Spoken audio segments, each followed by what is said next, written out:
perintah kau larang. Allah yang perintah dakwah. Sampaikan walaupun satu ayat. Allah pun tak begitu ayatnya apa. Bebas mau sampaikan ayat apapun. Pernah gak? Mohon maaf, kita udah puluhan tahun hidup di dunia. Sudah berapa orang kafir yang kita Islamkan? Kita ajak masuk Islam. Kan mengajak saja. Dia emang gak mau gak ada masalah, Pak. Gak ada pemaksaan. La ikraha fiddin. Tidak ada paksaan dalam beragama. Paham, dakwah itu mengajak, bukan mengajar. Mengajar perlu ustaz. Kalau mengajar saya turun Pak, duduk bersimpuh di bawah Pak. Kalau urusan ta'lim wa ta'lum saya akan duduk sebagai seorang murid. Tapi urusan dakwah jangan larang saya dakwah Pak.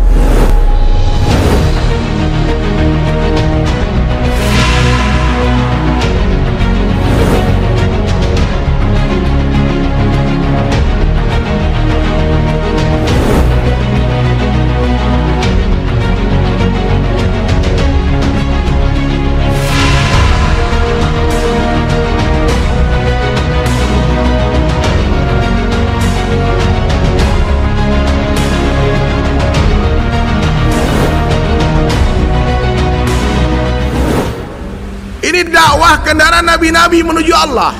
Dakwah adalah pekerjaan yang paling bergengsi dalam pandangan Allah. Orang dakwah ini bekerja dengan Allah Pak. Bukan tuh mencari fulus Pak. Allahu Akbar. Hari ini orang pikir dakwah itu sebuah profesi. Bukan. Dakwah bukanlah sebuah profesi. Tapi apapun profesi kita wajib berdakwah. Saya seniman. Saya bilang sama Ustaz, dengarlah ceramah saya tak ada berfatwa. Saya tidak akan offside sama sekali. Kalau orang bertanya, Ustaz apa hukumnya ini? Meskipun saya tahu, saya tak pernah jawab. Karena saya memang tidak ada license untuk menjawab hukum fikih itu. Yang boleh jawab tuh Ustaz Adi Hidayat, Ustaz Abdul Somad, Ustaz lagi yang LCMA belakang Profesor Doktor. Dari Sulaiman bukan Ustaz. Ya. Tapi saya bisa berdakwah. Saya bisa mengislami orang kafir, ribu-ribu sudah beri syahadat. Ketemu orang syahadat, mudah saja. Ya. Dakwah itu adalah perintah Allah yang paling besar. Wa man ahsanu qawlan mimman da'a ila Allah. Dakwah itu bukan mengajar, tapi mengajak. Pak, jauh itu bedanya mengajar dengan mengajak. Iya. Jangan salah paham Pak ya. Mengajak itu ngomong, ayo coba semua jamaah, ayo, kurang keras, ayo, itu dakwah Pak. Orang bisu aja bisa dakwah dengan bahasa isyaratnya. Ini biar mudah bapak-bapak memahami dakwah itu apa ya. Ada tukang bakso di luar masjid Darussalam ini. Lalu bapak bawa anak bapak umur 4 tahun, 5 tahun, masih kecil. Udah waktunya sholat, udah azan, tapi dia masih di luar, masih lainnya orang bikin bakso. Lu bilang sama anaknya, Dek, ini adik anak itu, panggil om itu ya, suruh sholat. Lalu anak kita yang umur 5 tahun, 6 tahun kecil-kecil itu lari dia keluar. Lalu anak kita bilang, om, sholat om. Anak itu sudah buat dakwah. Karena tukang bakso ini sudah belasan tahun di Jakarta tak sholat, lupa cara wudhu. Gimana cara wudhu yang betul? Tahu dia tanya, dek sayang sini, gimana cara berwudhu yang betul ya? Anak kita ini kalau dia tak tahu cara berwudhu, dia akan bilang, tunggu om, nanti biar abi yang ajarkan. Mengajarkan berwudhu ini ta'lim. Paham? Perlu ilmu. Tapi untuk berdakwah diperlukan keyakinan. Untuk berdakwah tidak diperlukan ilmu yang tinggi-tinggi. Ini saya luruskan Pak. Banyak orang salah paham. Oh, artis tak boleh berdakwah, pelawak tak boleh berdakwah. Ada ceramah tuh saya dengar di YouTube Pak. Tak boleh. Allah perintah kau larang. Allah yang perintah dakwah. Sampaikan walaupun satu ayat. Allah pun tak begitu ayatnya apa. Bebas mau sampaikan ayat apapun. Al-Fatihah itu 7 ayat ayahanda, abangku. Sudah disampaikan Al-Fatihah. Al-Ikhlas 4 ayat sudah sampaikan belum? Pernah nggak? Mohon maaf, kita udah puluhan tahun hidup di dunia, sudah berapa orang kafir yang kita Islamkan, kita ajak masuk Islam? Kan mengajak saja, dia emang nggak mau nggak ada masalah, Pak. Nggak ada pemaksaan. La ikraha fiddin, tidak ada paksaan dalam beragama. Kau masuk Islam ya? Nggak mau bang? Oh ya udah, nggak mau ya udah ya. Kata Sayyidina Umar kan setelah ngajak orang masuk Islam, ya Umar, aku sudah punya agama, jangan kau ajak aja. Di depan orang itu Sayyidina Umar angkat tangan, ya Allah, saksikan olehmu ya Allah, Umar sudah mengajak dia tapi dia tak mau. Kita bebas, Pak.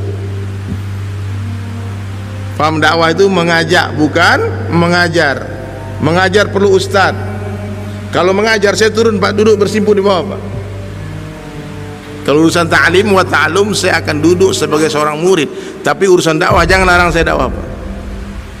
Mau ke pedalaman oke, naik gunung oke, ke Amerika oke, Eropa oke, kemana-mana silakan. Ayo, diskotik mana yang mau diketuk, kita datangi rumahnya. Orang siapa yang mau didatangi? Tidak ada masalah, no interest. Tidak boleh meminta upah, mendatangi manusia, bukan didatang dan membesarkan Allah Ta'ala saja, itu dakwah. Tidak boleh membesarkan diri kita. Bapakku, pamanku, abangku, kakekku hebat, tidak ada. Allah yang hebat, tak ada yang hebat. Kawanku kaya, tidak ada yang kaya, Allah yang punya harta temanmu itu. La ilaha illallah, itu dakwah. Dan kita semua harus buat dakwah. Dua saja Pak. Yang pertama dakwah di dalam kampung kita sendiri, yang kedua dakwah keluar kampung. Tak boleh dipilih salah satunya. Ini umat hadirin mulia, Allah perintah dakwah ukhrijat linnas. Seandainya di bulan ada manusia, orang Masjid Darussalam harus berfikir bagaimana mengirimkan dakwah ke bulan. Siap ke bulan Pak? Kalau ada orang, untung gak ada orang di bulan Pak. Kalau ada orang di bulan, sudah ada rumah makan Padang di bulan. Karena orang kampung saya dia selalu memikirkan perut orang biar kenyang Pak. Makan enak kan? Amerika ada restoran Padang, di Hong Kong ada restoran Padang, di Makkah ada restoran Padang, di mana-mana ada restoran Padang. Saya baru pulang 2 hari yang lalu dari Malaysia. Di Malaysia ratusan restoran Padang. Ya. Tapi ada nggak orang Minang kadang-kadang sebagai besar yang berangkat pikirkan agama orang sana? Belum tentu, Pak. Kalau dulu benar, dulu orang Minang, Pak, maaf orang kampung saya dulu, Pak. Kalau dia merantau 2 saja. Kalau bukan belajar agama, pasti nyebarin agama. Kalau urusan dunia, pepatah orang kampung saya, hujan nameh di negeri orang, hujan batu di negeri seorang, lebih cinta di negeri seorang. Tak akan mungkin mereka keluar kampung untuk urusan dunia sampah ini, tak mungkin. Mereka kalau keluar pasti urusan agama. Kalau bukan belajar agama, pasti nyebarin agama. Tapi hari ini keluar pitih ke pitih. Nah itu bahasa kampung saya, Pak. Ini banyak masjid dibangun sama orang Padang tapi sepi, Pak. Di Bali masjid paling besar orang Padang. Bahkan saya pernah dakwah di Sydney, Australia. Sampai di Sydney dari airport diajak satu masjid, Masjid Tempe namanya. Ternyata orang Minang di Australia kumpul duit beli gereja jadikan masjid, Pak. Habis khotbah saya tanya, kenapa ini masjid nggak ada kubahnya, nggak ada kaligrafinya? Dia bilang ini gereja Ustaz, kita beli ini udah jadi masjid. Alhamdulillah. Jadi intinya hadirin mulia, kita harus punya fikir seperti fikir Nabi. Ini kekuatan fikir ini dahsyat, Pak. Besi difikirkan terbang, Pak. Besi itu kan berat, kalau difikirkan terbang nih. Dan apa saja yang dipikirkan manusia akan bernilai, akan berharga. Apa saja yang dipikirkan manusia akan bernilai, akan berharga. Dulu maaf Pak, tanah itu tak difikirkan sama nenek moyang kita, sehingga tanah tak ada harganya, Pak. Habis dia bercocok tanam, dia tinggalkan tanahnya. Betul nggak, Pak? Lalu mulai difikirkan tanah ini ternyata bisa digarap lagi, diulang lagi. Kemudian difikirkan lagi, ternyata di dalam tanah ini ada emasnya, ada batu baranya, ada minyaknya. Tambah mahal itu, Pak. Tanah yang tak ada harganya jadi berharga kalau difikirkan. Di Bali itu ada cliff, di Uluwatu itu, Pak. Ada tebing. Dulu mengerikan tebing itu tempatnya. Orang tempat loncat, suicide, bunuh diri. Oh, horor, Pak. Kemudian datang bule-bule berpikir, Pak, ini tebing dibuat villa, cliff view. Villanya, view-nya Subhanallah, langsung sunset. Antum kalau cek di internet Pak, Google, itu satu malamnya bisa 50 juta, 30 juta nginap sana. Benda yang mengerikan difikirkan bernilai. Jadi apa maksudnya? Apa yang difikirkan manusia akan Allah hargai, akan berharga, dan apa yang tak difikirkan tak akan bernilai. Hari ini manusia tak difikirkan. Hari yang difikirkan rumah, maaf, di kota wisata ini rumah ada 10 miliar, 5 miliar harganya. Kan difikirkan, dia mahal harga rumah. Mobil difikirkan, ada mobil Pak, logonya RR bisa belasan miliar harganya. Ada nih, oh ini sekian miliar, difikirkan mobil. Jam difikirkan, jam ini kan boleh waktu, tapi bisa harga miliaran Pak, difikirkan. Emas difikirkan berharga. Baju difikirkan, baju kaos oblong bisa 5 juta harganya. Difikirkan. Sepatu difikirkan. Makanan difikirkan, makanan di restoran makan steak kan sama aja rasanya Pak, tapi karena difikirkan pakai gini-gini, itu makan bisa 10 juta Pak. Daging sapi biasanya entah anak mana rasanya pinggir jalan tuh. Tapi manusia tak difikirkan, sehingga manusia tak ada harganya. Bapak tahu, cobalah sekali-sekali merenung, berpikir Pak. Lihat keadaan umat ini Pak.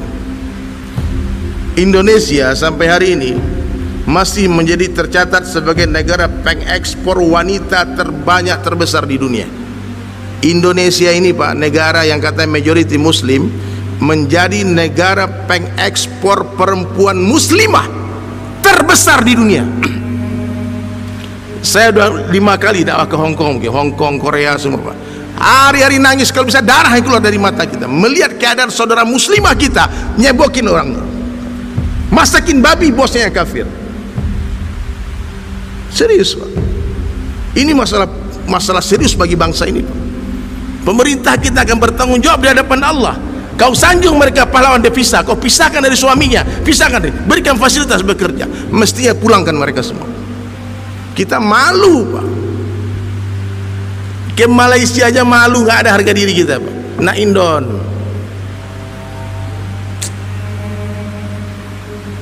kenapa tak difikirkan? Perempuan tak difikirkan tak berharga. Tidak usah jauh-jauh di sekitar Bapak, kalau keluar malam Pak, lihatlah sepanjang jalan kita ini ada beberapa tempat maksiat. Itu perempuan kadang dipajang di akuarium, disewakan Pak. Mohon maaf Pak, ditunjuk kayak lobster ini, kerapu nih, semua nih udang ini seberapa nih sejam nih.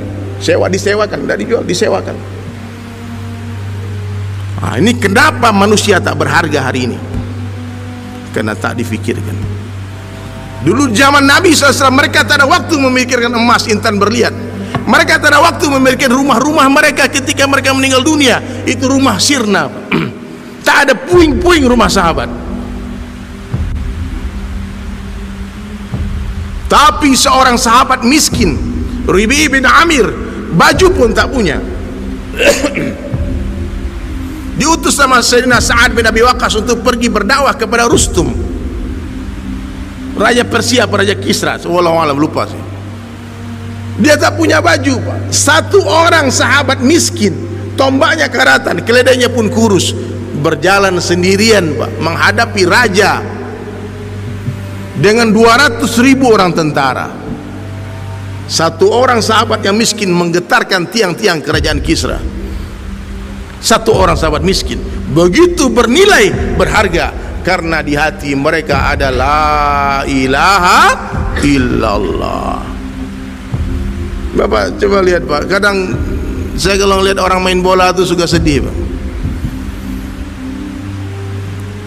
Bapak pernah berpikir gak, itu bola itu kira-kira salahnya apa Pak? 22 orang Pak menendang dia dengan sekuat tenaga, berlarian, ditendang, disundul, dikejar, ditendang. Pernah nggak Bapak pikir apa salahnya bola itu? Bola itu ringan Pak. Coba kalau bola itu berat Pak, 20 kilo aja lah, nggak usah 50 kilo Pak. Cobalah tendang kalau nggak patah kakimu, cobalah kau sundul kalau nggak pecah kepalamu. Hari ini umat seperti bola yang ringan, ditendang ke sana kemari. Tak ada nilai seperti buih di atas lautan. Ini umat Pak dibantai di mana-mana. Iya Pak, pikir-pikir di kota wisata aman Pak. Coba ke Uighur sana Pak, jutaan orang dikerangkeng kayak binatang. Di Syria, Palestina, Afrika, Rohingya. Oh itu bisa lah kita salahkan, itu kafirun laknatullah alaih, orang jahat-jahat itu semua tuh, ini jahat, ini jahat, ini jahat. Oke, tapi ketika Allah hantarkan tsunami yang menggulung umat Islam, ratusan ribu orang mati seketika, siapa yang mau dikambing hitamkan? Siapa yang mau disalahkan? Sekarang saatnya kita subuh ini merenung, ini salah saya yang salah. Salah Pak ya? Siapa yang salah Pak? Siapa yang salah? Kok nggak ada suaranya? Siapa yang salah? Memberat kali menyalahkan diri ini. Bukan kita Pak, kalau kita mesti nyalain orang Pak. Anakku tak sholat, istriku tak tutup aurat, siapa yang salah? Saya yang salah. Salah saya. Kalau itu menyalahkan orang lain, anak kecil juga bisa, tak perlu belajar. Maka hadirin dirahmati Allah Subhanahu wa taala. Inilah kehebatan Allah Subhanahu wa taala.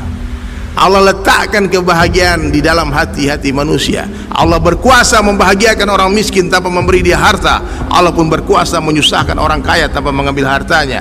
Allah berkuasa memuliakan orang biasa tanpa jadikan dia raja. Allah pun berkuasa menghinakan raja-raja tanpa mengambil kerajaannya. Everything in the hand of Allah. Semua berada dalam genggaman Allah.